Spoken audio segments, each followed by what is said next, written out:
saiu pouco antes da gente entrar aqui no estúdio a notícia de que o relator da Lava Jato, na segunda instância, João Pedro Gebran Neto, negou o pedido da defesa de Lula para desmarcar o julgamento na próxima quarta-feira, dia 30 de outubro, que poderá anular a condenação do petista, do Lula, no caso do sítio de Atibaia.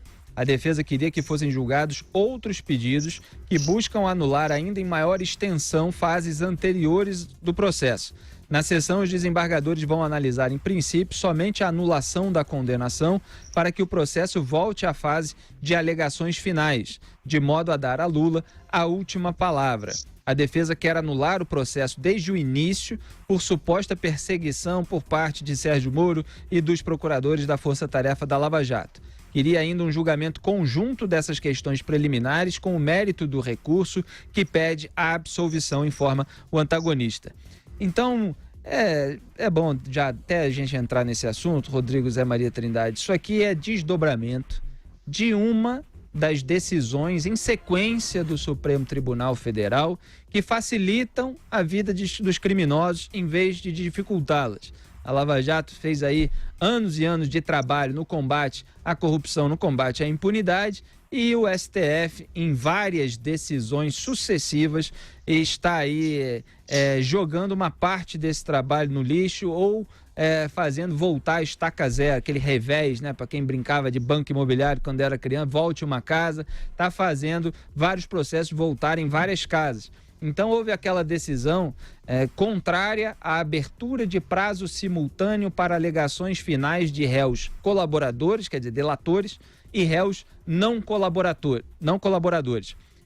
Inventaram uma lei inexistente para dizer que o réu não colaborador tem de dar a sua alegação final somente depois do réu delator, porque ele pode ser implicado, pode ser acusado pelo réu delator de alguma coisa e na sua alegação final ele já tem que ter a possibilidade de responder a essas acusações. Como se o delator falar qualquer coisa sem provar significasse alguma coisa, né?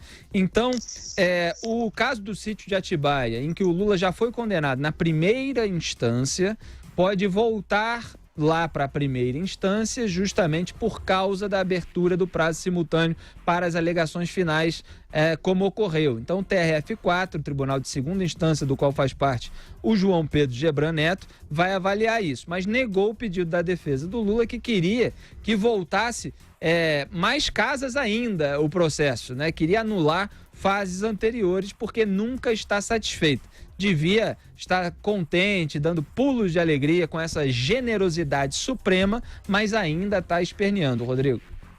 Exatamente isso, Felipe. E talvez o STF acabe impondo essa volta, né? Com a sua decisão esdrúxula, vamos combinar, porque não está presente em nada, nem na Constituição, nem no Código Penal, essa história do delator ser diferente do delatado, como se não fossem ambos réus. Exato. E o mais interessante que eu queria qualificar ou acrescentar no termo que você usou ali falando, explicando, né, que o STF, em mais uma de suas medidas para favorecer criminosos, eu ia colocar assim, vírgula, poderosos, né, influentes, multimilionários, os ricos, né, alguém como Lula. Porque é impressionante o que já houve de recursos do Lula, que foi parar no Supremo, que mobilizou plenário do STF, que mexeu com todas as filigranas do labirinto jurídico que é o Brasil, buscando brechas para procrastinar ou prescrever mesmo as suas penas. Então é uma coisa impressionante. Só alguém multimilionário e muito influente, capaz de contratar os escritórios mais caros e que tem acesso a ministros do Supremo e tudo mais, conseguiria isso. Alguém teria coragem de dizer, de afirmar na cara dura, de que Lula não teve amplo direito de defesa? Ele foi um cidadão brasileiro que talvez tenha tido mais direito de defesa na história do processo penal brasileiro. E aí está ele, ainda assim, não obstante, condenado, preso, mas tentando encontrar novas brechas ou mobilizando o STF de alguma forma para rever jurisprudências ou inventar leis que não estão escritas que de alguma forma o beneficiem. Quer dizer, é uma coisa espantosa e eu diria, inclusive, criminosa. Quer dizer, é um espanto ver o tanto que mexem nas casas e nas cartas. É como se uma turma poderosa pudesse mexer nas cartas do Banco Imobiliário justamente para que a última fique aquela revés e você seja obrigado a voltar atrás, não importa o que aconteça. Zé Maria Trindade. Felipe, cada vez mais há aqui um entendimento de que existe uma orquestração que envolve vários setores da política, e eu diria que o PT ganhou o apoio de vários outros partidos políticos, né, que estão sendo ameaçados, e que existe uma orquestração aí no sentido de paralisar a Lava Jato, já que não dá muito para andar para trás. Mas muitos ainda sonham em dar ré nessa locomotiva. E esta aí é uma ré declarada na locomotiva, que a gente dizia lá no início, não, a locomotiva já saiu da estação, o trem saiu da estação. Um trem não volta à mesma estação, né? Outro trem passa, mas o mesmo não volta. Esta é uma locomotiva que deu ré, que está dando ré, está voltando à estação anterior, né? Em alguns casos pode ser até 2 ou 3 estações. Essa história de dizer aí que o ex-presidente Lula foi prejudicado pelo delator, isso é conversa fiada. Ele é um preso condenado, aceitou as regras, nomeou advogados caros, advogados melhores. Ex-presidente do Supremo, se a dúvida pertence, foi um dos advogados do ex-presidente Lula. E ele participou de todo o processo. Não me venha dizer que foi prejudicado ou que teve o direito de defesa reduzido ou tolhido. Não, foi completo mesmo. Agora, analisando o que realmente contém aí essa notícia, é a seguinte: é uma disputa por tempo. Aí, neste caso, até o Ministério Público entende que, diante da decisão do Supremo, não há o que fazer. É voltar lá à fase de alegações finais. E, diante dessa certeza, vamos fazer logo isso aí, para não perder tempo.